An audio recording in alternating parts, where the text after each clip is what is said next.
Welcome to the Redhead Reveal podcast, where we reveal what it means to truly connect. I'm Jenn Pinkerton, your Redhead host. I'm a psychotherapist, high-performance coach, sexologist, writer, and speaker. As a connection expert, I help people transform by exploring the root causes and beliefs and behaviors that hold them back. Let's talk about living a life where you thrive. All right, so welcome to the Redhead Reveal podcast. Today I'm going to do something a little different. I wanted to do an episode on my Redhead Recommendations, which is basically me answering with my perspective to some of the questions that my listeners have written in about. So this is kind of a collection of some questions I've gotten over time recently, and I wanted to explore those with you. So here we go. One of the first ones that I received was somebody talking about an anxious new relationship. So here's what they asked. I recently started dating someone new, and he's kind and he's consistent, which is totally different from my last relationship. But I keep waiting for the other shoe to drop. When he doesn't text back right away or seems quiet, I spiral. I don't want to ruin this with my anxiety, but I don't know how to feel safe when things are going well. How do I break this cycle? Okay, this is a very common theme in dating and in relationships. This is basically falls into what we would call anxious attachment. And it may be minor, it may be major. It's not easy for me to know that from just this question. But if you struggle with this concept or idea that you're waiting for something to happen, you're wondering where they are, you're sitting in a place where you're not able to function or show up in your life the way you want to because you have so much care and concern about what's going on, maybe behind the scenes of analyzing or overanalyzing in your head or playing out what's going to happen or feeling like, what if he doesn't talk to me? Or if he hasn't answered me, did I do something? Is he mad at me? It's this overthinking. And that anxious attachment style is most often also attracted to an avoidant attachment style. So then you have this push-pull dynamic in a relationship, and that becomes really challenging. The good news is that everyone can learn how to become more securely attached, where you actually know your worth, you can set boundaries, you can feel good about who you are, and understand that somebody else's behavior has nothing to do with you. Most of the time, it's just all about them. And not having to have that constant personalization to every single aspect of that relational dynamic. And it is challenging. It's not something that we can just say, oh, I'm going to start doing that. But what happens is if you have this consistency and this repetition with working on taming the inner voice in your head, that inner dialogue, so that if it comes up for you, wait a minute, this person didn't reply to me for 8 hours. What does this mean? Maybe they don't like me anymore. Maybe our relationship is over.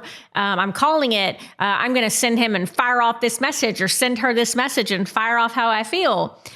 When you feel those things come up for you in your body, the key here is to pause. And you've all heard me talk about power in the pause because I will die on the hill talking about power in the pause because until we learn how to pause and slow down, we're not able to respond from the part of our brain that we want to. So when these things come up for you, if you're feeling like you're on that axis of anxious attachment, the idea is to slow down. The idea is to pause. And the idea is to think about what's coming up for you. What are the words that you're hearing? What are these ideas? And maybe explore a facts versus feelings exercise. What I mean by that is to think about, okay, he hasn't called me or she hasn't called me in all this time. What is the fact here? The fact is, maybe they could be busy. The fact is maybe they're doing something else. The feeling I'm having is just that it's all about me. The feeling is that I've done something wrong. And let's weigh that. Let's analyze that if we're going to be analyzing something. And so kind of breaking it down and putting a little bit more of a fact versus feeling aspect to it is sometimes really helpful. Also recognizing, again, that not everything has to do with you. And also, if someone doesn't answer you over a period of time and you feel like that doesn't work, I can't handle it, I can't sit with that, you also have a right to set a boundary and say that kind of communication style doesn't work for me. But what we don't want to do is spiral. What we don't want to do is start going to the next thing and the next thing and the next thing, worried about what this really means and assigning so much meaning to it and making it bigger than it actually is. Because then you're going to come off as looking very insecure. You're going to come off as looking as you don't have emotional management of your feelings, and you're going to seem dysregulated. And none of that is healthy or effective in a relationship. So I encourage you that if this is happening to you, to again, slow down and try to do that facts versus feelings exercise and really think through what this could be and explore the perspective of maybe this is not about me. Maybe it has nothing to do with me. So I hope that answers that question. Moving on to the next one. Okay, this next one is about being the family caretaker. I'm the eldest in my family, and I've always been the one who holds everything together, checking in, organizing holidays, taking care of everyone emotionally. Lately, I've realized how much that role has worn me down. I feel resentful and exhausted. But when I try to set boundaries or pull back a little, my family acts like I'm abandoning them. How do I take care of myself without feeling like I'm letting everyone down? Okay, this person who wrote this in has an established role for themselves and in their family. I'm not certain if the family recognizes this or if it's just this person's perspective, because once again, I've only got a little few sentences to work through here. But sometimes families can be super enmeshed, and there's this idea that this one person is responsible for the family, which that in itself is an unhealthy dynamic because we are only responsible for ourselves. Another aspect of that is that this person has done a self-identification of their role. This person's decided that this is what they need to do to show up in the family, to feel maybe that they're needed, to feel maybe that they're worthy. And they're starting to have a recognition because they wrote in that when they try to set a boundary or pull back, the family acts like they're abandoning them. But when people don't respect our boundaries, that has way more to do with them than it does with us. Normally, people that can't uphold a boundary are people who are either emotionally unhealthy, emotionally immature, or something worse. Boundaries are something that we're doing for ourselves. And so this person that wrote in is talking about how they're abandoning how do they take care of themselves. The answer on that is to hold your boundary, is to definitely say, hey, this is nothing personal. This is not, I'm not trying to hurt anybody, but this is how I feel about it. And this is what I need to do for me, and stick by that and being able to stay true to yourself. But recognizing that this is more about the family dynamic probably has a very unhealthy cycle. Now, whether they're going to see that or not, I don't know. Oftentimes, families aren't able to see that, especially if there's some enmeshment where you're all very rooted closely together, especially if there's some people in the family that are very emotionally unhealthy. Maybe there's extenuating circumstances beyond that. I don't know if someone has personality disorders or if someone has a lot of unresolved trauma. There's a lot of different factors that could play into this. But at the end of the day, the most important part is to recognize is this reader, this listener who wrote this in, is doing the exact right thing by trying to set a boundary. But the next step is to uphold it. Uphold it regardless of the feedback that you get. Because oftentimes that negative feedback is simply an inability to understand that it's not a personal attack. This is about what works for that person. And we all have every exclusive right to set the boundaries that work for us, because this dynamic isn't healthy. If this person does everything to hold it all together and manages everything, they might be struggling with perfectionism. They might be struggling with their own self-worth. I mean, they might be struggling with where they are in life, and this is their whole identity. And none of that is healthy either. This can actually be an invitation to a new perspective. So I invite this listener to think about, who do I want to be? And take some time to, once again, slow down and maybe write out, what do I want my role to be? How do I want to show up for my family? How do I want to show up for myself? And be able to work through that language to basically re-identify who you want to be and set your boundary and stay true to that. And if your family's not able to understand that, that is something that they have to work through. And it's not your responsibility, just like planning every activity and every holiday is not either. So think about what gives you worth, what gives you identity, what can you do to further explore who you want to be and how you want to show up. All right, so now the next one we have is the mismatched libido. And as a sex therapist, this is definitely within the wheelhouse of the type of work I do with people when we're talking about intimacy. So here's what the reader wrote, or the listener wrote. My partner and I have been together for 4 years, and we love each other deeply, but our sex drives are very different. I want it more often, and they just don't. We've tried talking about it, but it always ends with someone feeling guilty or rejected. I don't want to pressure them, but I'm also starting to feel unwanted. How do we navigate this without damaging our connection and our relationship? Mismatched desire is a very common thing in relationships, and there's so many different variables that influence that. We can be talking about everything from hormones to issues with the emotional and mental load, to lack of connection in other ways, to the gears of touch. There's so many aspects that can create or diminish that connection and that sexual desire between two people. But I'm going to break down some of those few. So the first one, just a mismatched desire. You can have one person that's very into sex and one person that isn't, and it's not a personal thing. It could be about how they're wired. But we all have the opportunity to explore our sexuality, to become more connected and become more comfortable with that. There's a lot of sexual interventions that you can do in therapy, which really help to do that. And that's certainly one option to go to. But I often want people to recognize the difference between desire in general, because research has shown us, and I'm going to quote one of my favorite people, Emily Nagoski, in her book, Come As You Are. She talks about and explores the idea between spontaneous desire and responsive desire. Had a moment there. Spontaneous desire is most often associated with men who immediately will feel desire. They might immediately have an erection. They might immediately wake up and be ready to have sex. They might look at someone and be ready to have sex. Whereas women most often have this responsive desire, where there has to be more pieces to the puzzle to respond to some stimuli to be able to have that same desire and that same eroticism. And sometimes what can get in the way of that responsive desire is all the other things that are interfering with that. So if you explore maybe the mental load, if you have a relationship where and I'm going to use an example of a heterosexual relationship for this purpose. If, let's say, this male partner is just going to work and coming home and not thinking about much else, and this female wife is at home, staying at home, taking care of the children, or maybe working plus managing all that, and they're dealing with the shopping list, the birthday parties, the teacher's gift, the signing up for camp, the worrying about housekeeping, to worrying about everything else that they have going on, planning for a vacation, etc., it becomes really challenging to bear that burden and then suddenly also have to flip the switch and say, I'm ready.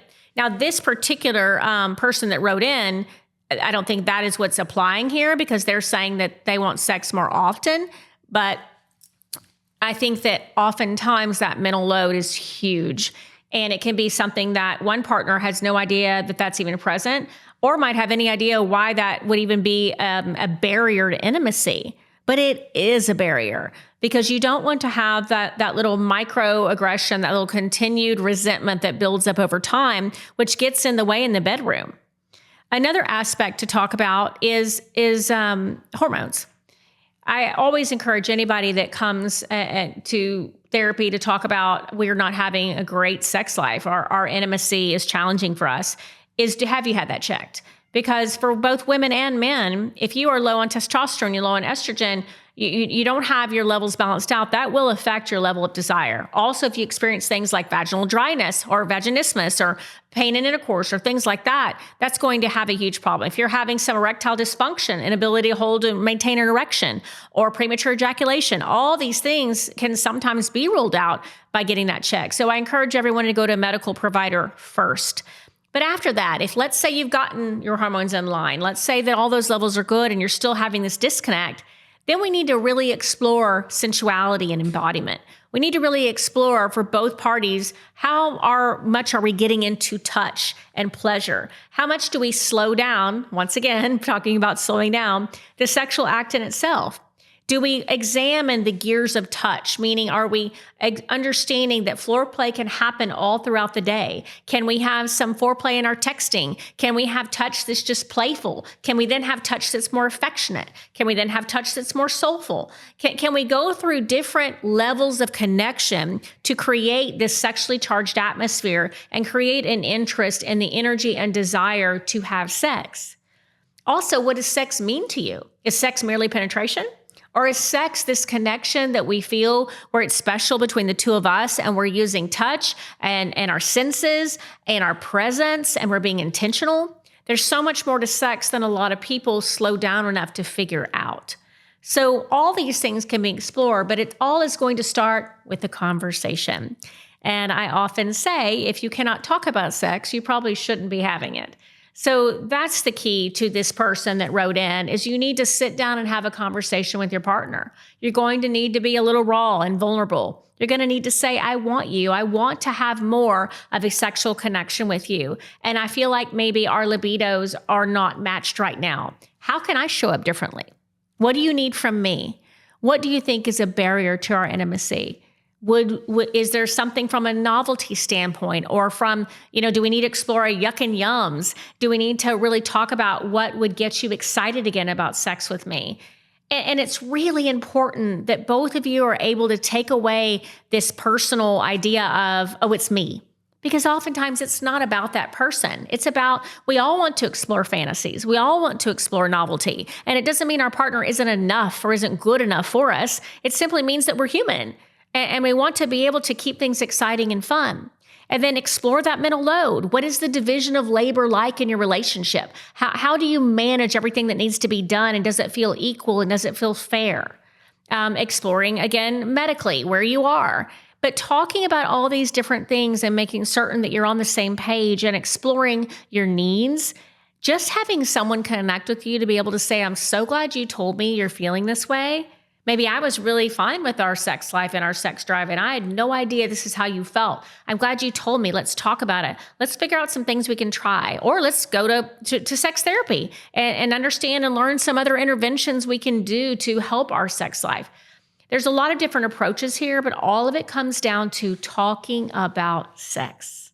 So get to that conversation. All right, the next question here is the shifting friendship. My best friend and I have been close for over 10 years. We've always done everything together, but I recently started a new job that takes a lot of my time and energy, and I can't be as available as I used to be. Since then, she's been passive aggressive, making comments about how I've changed or I don't care anymore, and I don't want to end our friendship, but that negativity is draining. When I do have time, I find myself not wanting to spend it with her. What should I do? That is challenging because sometimes people want friendships to start as they mean to go on. And a real healthy friendship has evolution to it. We're all going to evolve, and every living thing either grows or dies. We're going to keep growing. We're going to keep learning. We're going to keep turning into new parts of ourselves. And a healthy friendship explores that together with you. Now, your friend has every right to say, I miss you. And I feel like I wish we had more time together. And I hate that this new job's taking up so much time, but I understand because I'm happy for you. I'm happy you have this new job and focus that's fulfilling to you, but can we please carve out some time to be together? Because I want to be with you. And that, I'm assuming, is what's missing, because the passive-aggressive comments tells me that person doesn't feel confident enough in their own ability to be vulnerable to tell you. Maybe they're risking rejection. Maybe they're not confident enough. But I encourage you to call it out. I encourage you to say to your friend, hey, I can see these passive-aggressive comments, and it really makes me uncomfortable. Instead, I'm wondering if it's just because you're missing me, and I miss you too. But let me tell you about this job and how great it is and how happy it makes me. And I want you to be happy for me too. Can we be on that same page so then we can carve out time together and I don't feel resentful? Because the comments you're making make me feel resentful. And if your relationship is healthy, it should be able to sustain difficult conversations. I'm not saying it's going to be fun, but it's necessary. And maybe this is an opportunity for your friendship to evolve just like your new job did.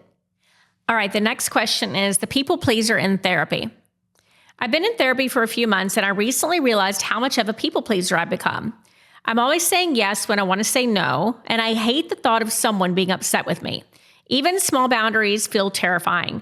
I know I need to start putting myself first, but I don't even know where to begin. How do I start setting boundaries without being consumed by guilt? This person struggles with a trauma response known as fawn. Fawn is when we are people-pleasing. Fawn is when we are uncomfortable with anything being uncomfortable. And so we basically fall over ourselves. We accommodate, we overperform, we overfunction. We do everything to keep the peace, to make sure everything's okay. So that's saying yes when they want to say no. That's somebody who will abandon their self and what they want at the risk of hurting themselves, basically, to be able to ensure the other person is okay. Because when the other person feels good or the environment or surroundings feel good, they feel safe. And this comes from, usually something in childhood. It comes from maybe not being able to control a lot of things in childhood, or maybe it comes from not being seen and heard. There's so many different ways that this can be created, this trauma responsive fawning. But the important part is really the recognition. The important part is where you're understanding, wow, I'm a people pleaser, and recognizing that it does start with those small boundaries. And I love to give you a few boundary statements that I think are a great way to ease in. And I think that everybody should have some of these in their back pocket.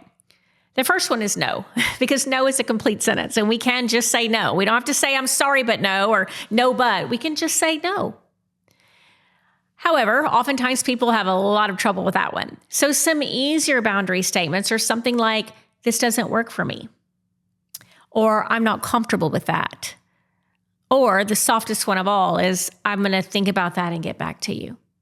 But when you start with those beginning boundary statements and you get used to saying them, it does get easier. It's just foreign to you right now. Your body cannot sit, your nervous system cannot sit with that discomfort easily right now because you are used to and programmed in accommodating and fixing and fawning.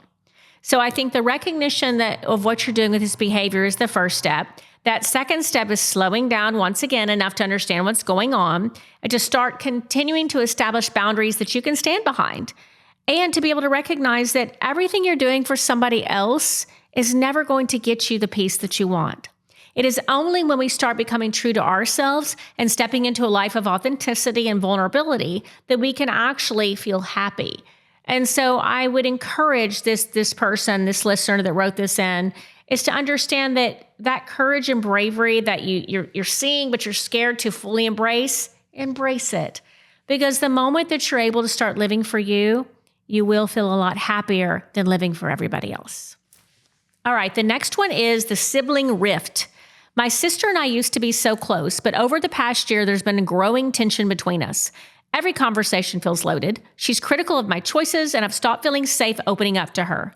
I miss what we had, but I'm not sure if I can trust her with my heart anymore. Is it possible to repair this, or do I need to accept that we've grown apart?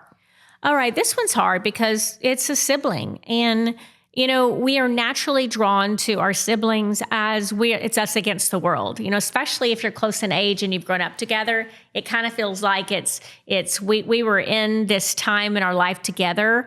And it's difficult if those relationships start to falter or there starts to be some disconnection. But what I'm hearing in this person who wrote this in is that the conversations are loaded and you don't feel safe opening up, but you're not trusting her, and so you're not talking about it. We've got to go back to being able to talk about it. I don't know if it would be possible to repair until you have that conversation. I think if you sat down with your sister and you basically read this, if you were able to say, I used to feel so close to you. You're so important to me. You matter to me.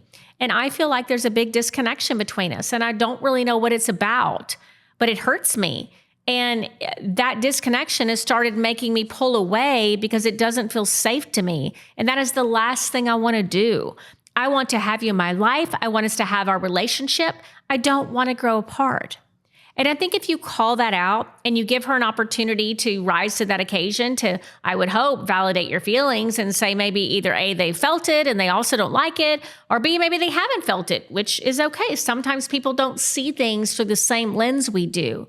But I would hope that if you've called it out, you both would care enough about each other to want to work on it. And maybe it starts with, is there any unresolved feelings we haven't addressed? Is there something that's holding each, or maybe not you, but the other person, the other sister, back from being close? Is it something that she hasn't said? Did she not want to hurt your feelings? Or was it a big topic she didn't want to address?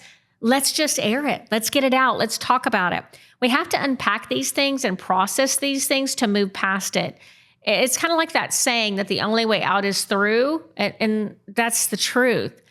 If you guys could talk about whatever it was, whatever that tension is, whatever that disconnection is, then I think you are paving a way for an opportunity to reconnect and grow back together. but it's going to take a commitment of both of your parts to be interested in doing so. But it definitely starts with a conversation.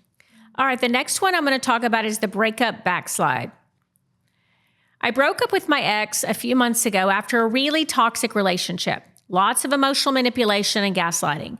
But lately I found myself missing him and wondering if I made a mistake. I keep rereading old texts and looking at pictures. I feel embarrassed even admitting this because I know it wasn't healthy. Why does it hurt? And why, or how can I stop romanticizing something that damaged me? This, my friend, is a true depiction of a trauma bond. When we are in a relationship that has a lot of toxic markers in it and is unhealthy, we can easily get in this bond with this person, a trauma bond, because we've been breadcrumbed, which means we have a negative experience and we begin to pull away. And then the unhealthy person breadcrumbs us, gives us just a little to hang on and to reel us back in. And then the cycle continues again. Maybe there's a romanticized period where everything is great. And then once again, the same thing happens. And we're back to that cycle where we start to pull away and they reel us back in. That cycle is stored in our body and our nervous system becomes very used to that feeling. And so here you are, you've pulled away and now your body naturally wants to be back in it. And there is a cognitive dissonance that happens too in very toxic and unhealthy relationships. And that cognitive dissonance, in case you're not aware with what that means, it's like, how can two things be true at the same time where this person can hurt me and be so damaging to me? I think you mentioned gaslighting and manipulation. But on the other side, I'm sure there were some really great moments. How can they coexist? But the thing is, two things can be true at the same time all the time. And people who are master manipulators absolutely know how to do that. And also some people who are not master manipulators don't even recognize they're doing it. But either way, if you're sitting here in a place where you're romanticizing or you're wanting to reach out, I urge you to journal this. Write down all the things in this relationship which you've recognized were unhealthy. Write down all the times you felt hurt and be able to reflect on that to recognize, don't I deserve better? Is this what my worth is? Aren't I able to see that this is not the type of relationship I want? Also, I would refer back to, what are my Bill of Rights in a relationship? And if you don't know what those are, I'm even going to attach a link in my show notes for that. Because a Bill of Rights in a relationship is a list which tells you everything you should have. And look at those. If the relationship was toxic, unhealthy, with gaslighting and manipulation, I can assure you didn't have many of those. And if you can see maybe in a black or white way that this wasn't healthy, then we can stop maybe that feeling in our nervous system, that sense of upset, that sense of wanting to reconnect, to recognize that you deserve better than that. And once you're able to go through and attract a healthy partner and work with a new healthy relationship, a lot of that will diminish. But right now you're trapped in that feeling and that bond of, I want to go back to it, or I'm considering going back to it. And the more you recognize that that's very common, this cycle, and that's very normal of what happens, I hope you could see that that's not where you need to go. If you had the courage and the bravery to leave the relationship once, I hope you can journal and recognize all the things that were unhealthy and all the things that are great about being free from that, and know your worth. All right, this is our last question, the one-sided friendship. I have a friend who only seems to reach out when she needs something, venting about work, wanting advice, needing a favor. I've been there for her through so much, and I'm starting to feel like our friendship is one-sided.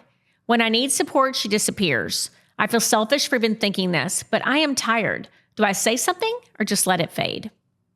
Absolutely, you say something. There's no way that this is going to get better without saying something. And if it is a friend and it is someone that you're close to, you should have the type of relationship where you can have a very honest conversation. It is okay to say, this hurts me.